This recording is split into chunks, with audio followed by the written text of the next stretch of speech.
A project more than 10 years in the making is now getting new feedback from the community. The city has been working on redesigning Washington Pike for some time now with the goal of making traffic flow better and reducing accidents. But those who live along this road have a few concerns. WAT 600 side reporter Jordan Brown was at the community meeting tonight as Washington Pike residents shared some of those concerns with city officials.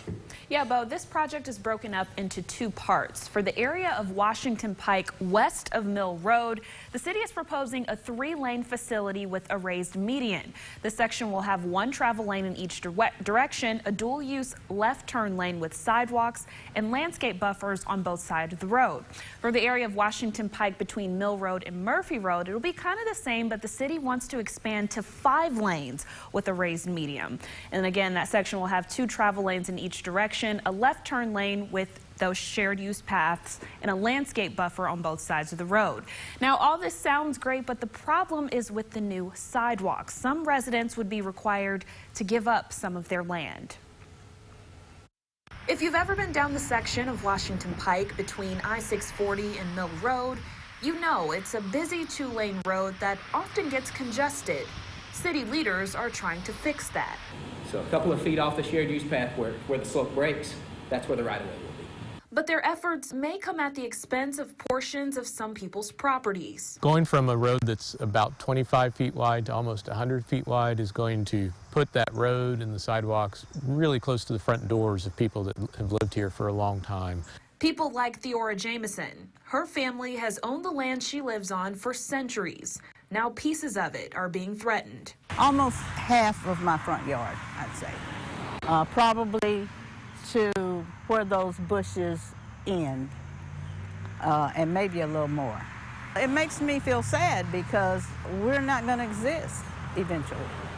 And, and we have hopes that we can leave our property to our children and they can thrive here if they so want to, or do whatever they want to with the property. But at the rate we're going, we're not going to have anything to leave.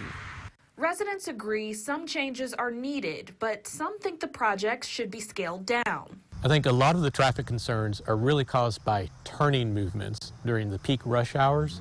I think there's some design that can be done at the key intersections to improve that without having to make this a really wide project that requires 5 lanes across the entire project stretch. That's why giving their input on this project is important. I would hope that they would consider that this is one of the oldest communities left, or black communities, and how important it is for us to try to preserve it, that they would be more concerned about saving as much land for us than they are the beautification. This won't be an easy solution, but city leaders say they're willing to listen. Now, representatives with the city of Knoxville tell me tonight wasn't the last chance for community input.